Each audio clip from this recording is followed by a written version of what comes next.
ली तू मुझे नजरों से दूर, किथे चलिए तू, किथे चलिए तू, किथे चलिए। जानदा है दिल ये तो जान दिया तू, तेरे बिना मैं ना रहूं मेरे बिना तू। किथे चलिए तू, किथे चलिए तू, किथे चलिए। काटू कैसे राता हो सावरे, जिया नहीं जाता सुन बात।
पापा को very and very happy 25th anniversary wish करना चाहूंगा।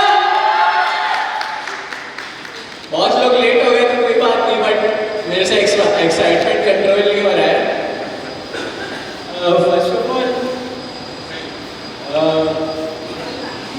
मेरे मम्मी पापा, तो पापा और मम्मी को क्या कहने, जिनके हैं हम लोग छोटे छोटे गहने हैं, है ना। और देखो मेरे को शायरी नहीं आती, बट मैं ट्राई कर रहा हूँ। और हाँ, मैं बस ये बोलूँगा कि पापा बहुत चिल्लाते हैं, मम्मी बहुत मारती है, कोई प्यार नहीं करता, बट मेरा प्यार मेरे मम्मी पापा के लिए बहुत ज़्यादा है। और आज मैं जहाँ पे भी हूँ, जो मैं बढ़ रहा हूँ, मैं कोशिश कर रहा हूँ बढ़ने की, सब मम्मी पापा की बदौलत है, सब मम्मी पापा की मेहनत की बदौलत है ना। तो मैं उस चीज़ के लिए मम्मी पापा को थैंक यू बोलना चाहूँगा। और ये छोटा सा गिफ्ट मेरी तरफ से, मेरी कैपेसिटी उतनी है।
तुझको देखूं इबादत करता रहूं तेरे सजदों में धड़के दिल ये मेरा।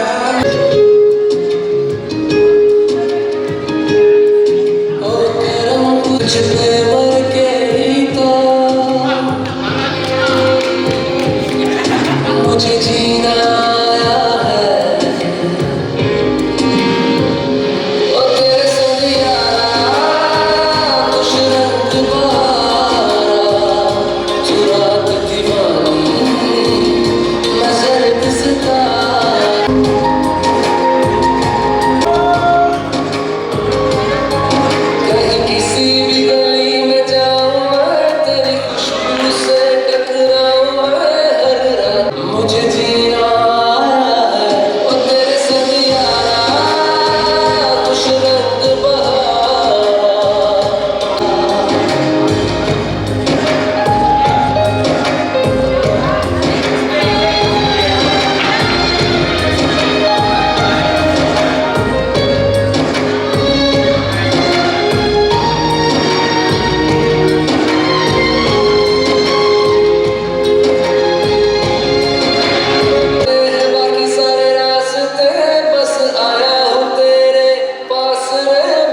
जी सकती मैं जी सकता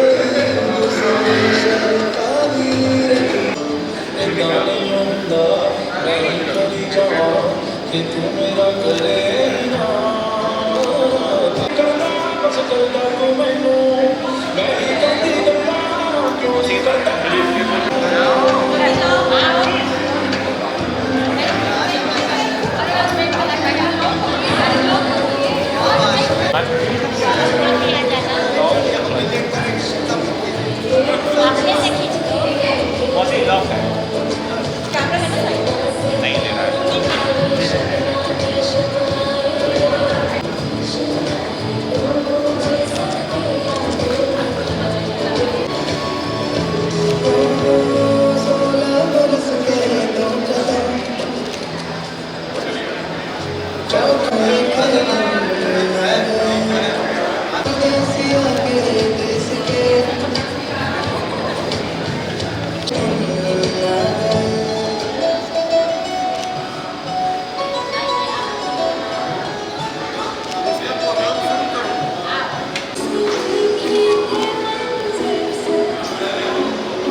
सजना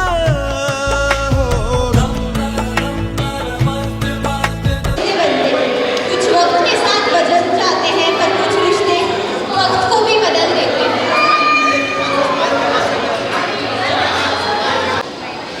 25 साल जिंदगी में कई रिश्ते बनते हैं, कुछ वक्त के साथ बदल भी जाते हैं पर कुछ रिश्ते वक्त को भी बदल देते हैं। 25 साल सिर्फ एक नंबर नहीं है, ये है भरोसा,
एक बार जोरदार तालियां दोनों के लिए।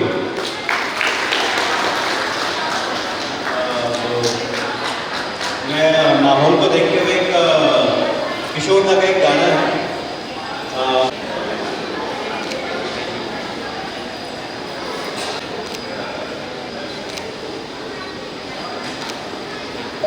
तो अभय सर और मैम के लिए एक गाना प्रस्तुत है। सभी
हम सभी की इच्छा ये है कि 100वीं 50वीं, क्योंकि हमारे वहाँ जन्म एक दिन साल का नहीं बल्कि 7 जन्मों का सम्मान कहा जाता है। तो नज़ारे कितने हजार बार इनकी ये वेडिंग एनिवर्सरी होगी और हम भी उम्मीद करते हैं कि हम वहाँ पर रहेंगे ना। हाँ बिल्कुल बिल्कुल। तो आइए मैं लेके चलता हूँ। ये तब की बात है दोनों साथ में रहा करते थे और भाई साहब गए लड़की देखने के लिए, है ना। अब वहाँ देखने के लिए लेकिन उनकी मुलाकात हुई, तो मुलाकात हुई तो क्या हुआ, फिर आगे मेरे को क्या बताया उन्होंने, तो उसके ऊपर ये की आइए।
सभी को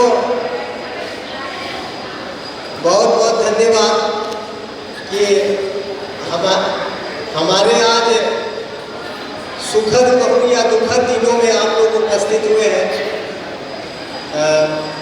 एक्चुअल में 25 साल की जर्नी आसान नहीं होता। हाँ, इसीलिए तो सुना रहा हूँ सर, 25 साल की जर्नी आसान नहीं होता। इस जर्नी में कभी हम उलझते हैं आसमां से, कभी जमी से हम, तो ये आसान नहीं होता सफ़र, क्योंकि दो एक्टिव पोल के लोग, दो ध्रुव के लोग जब आपस में साथ चलने का वादा करते हैं तो कहीं ना कहीं टकरार भी होता है, इजहार भी होता है, प्यार भी होता है, सभी कुछ होता है। तो इसमें कुछ लाइनों में मैं आप लोग को साक्षी मान के बताना चाहूँगा।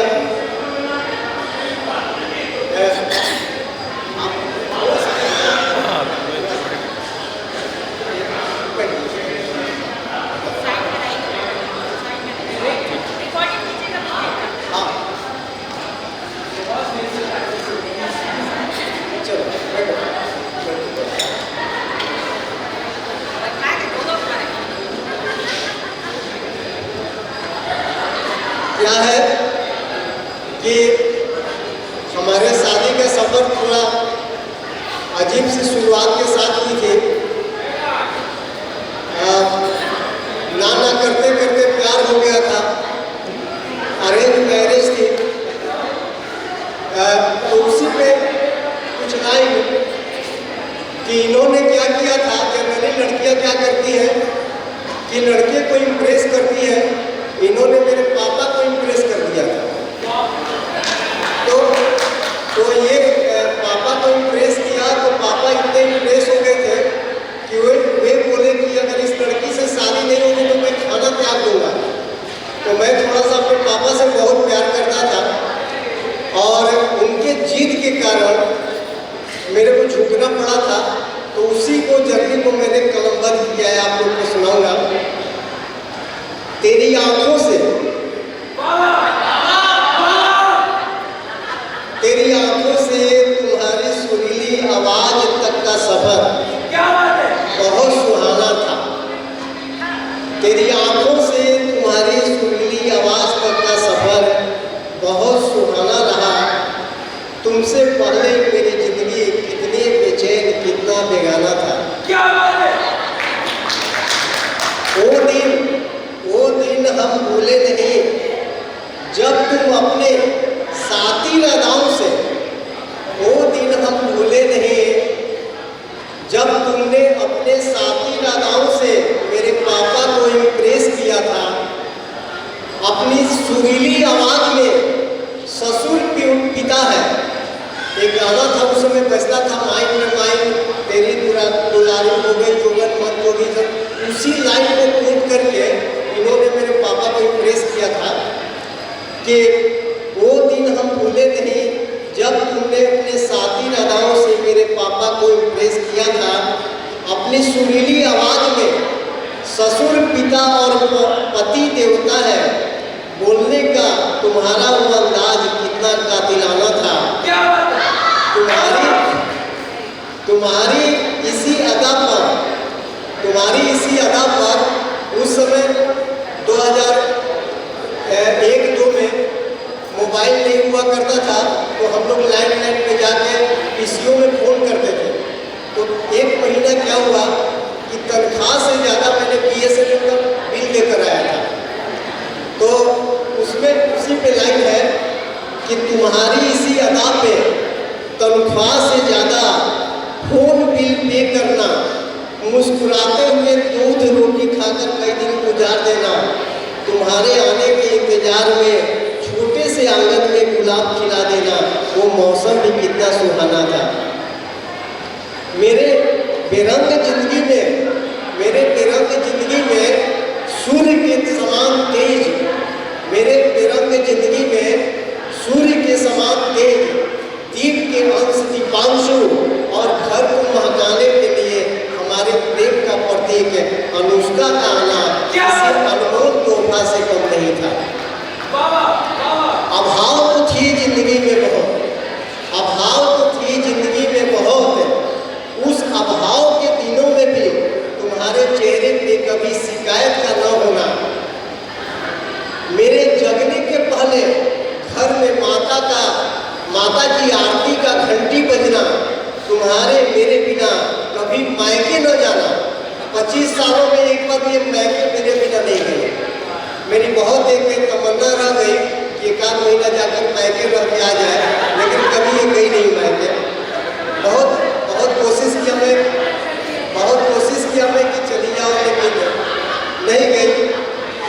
तो मेरे जगने के पहले घर में माता रानी की आरती का घंटी का बजना, तुम्हारे मेरे बिना कभी मायके न जाना, छुट्टी के दिनों में दिन भर तुम्हारे तानों का प्रहार झेलना मेरे लिए एक खूबसूरत बहाना था। तुम्हारी जिद आगे बढ़ने के लिए, कभी हार न मानने वाली सफर पर साथ चलने के लिए, इसी अदा का तो मैं हरदम दीवाना रहा। आज जो कुछ भी मेरे पास है, सच कहूँ तो तुम्हारे सही अर्थों में तुम्हारी कर्कश आवाज और एक जिद तो ही है, जो कभी खुशनुमा तो कभी हमें कातिलाना बनाता है। तुम्हारा बार बार कहना कि मुझे बैंकिंग के सिवा कुछ नहीं आता, तुम्हारा बार बार कहना कि मुझे बैंकिंग के सिवा कुछ नहीं आता, तुम्हारी यही ताना हमेशा मुझे बहुत भाता है, जिसका मैं आदी सा हो गया हूँ। मैंने हमेशा यही चाहा कि तुम यूं मुझे ताना मारती रहो पर साथ रहो, क्योंकि तुम्हारी आवाज़ सुने बिना मैंने जीने की कल्पना छोड़ दी है। तुम्हारी शिकायत रही है कि मैं तुमसे प्यार नहीं करता। मैंने अपनी खामोशियों से कई बार तुम्हें समझाने की कोशिश की कि फूट जाए वो आँख, तुम्हारे सिवा किसी और को देखो, तुम्हारे सिवा किसी और को देखो।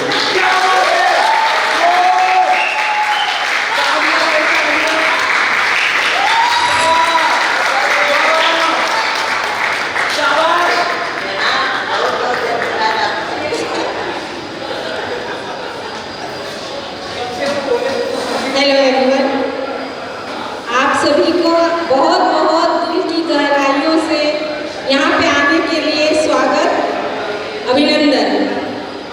25 साल का, जैसे इन्होंने बताया कि 25 साल का हमारा सफ़र, कुछ खट्टा कुछ मीठा, लेकिन कुछ खट्टा मीठा हर एक कपल्स का होना चाहिए, क्योंकि ज़्यादा मीठा होने से तो शुगर भी हो जाता है, तो थोड़ा सा खट्टा होना चाहिए, थोड़ा सा तीखा। तो हमारा वैसा ही है सफ़र, कभी नीम में कभी शहद, कभी नीम में कभी शहद, मेरा पिया। मैं इनके लिए छोटा सा परफॉर्मेंस दे रही हूँ, अभी सोलो है मेरा, उनके लिए सरप्राइज, फिर साथ में ड्यूएट है। 25 सालों में बहुत ही खूबसूरत समय गुजारे हैं। शुरू में तो थोड़ा सा प्रॉब्लम हुई, लेकिन अब सब ठीक हो गया। लगता है जीवन मतलब ऐसे ही चले तो ज़्यादा अच्छा है। इन्होंने सबसे ज़्यादा खूबसूरत हमारे 2 प्यारे बच्चे दिए, हमारे दीपांशु, इधर हमारा प्यारा बच्चा दीपांशु, जो सही मानों में आज का श्रवण कुमार है। मतलब मम्मी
अभी क्या करते हैं?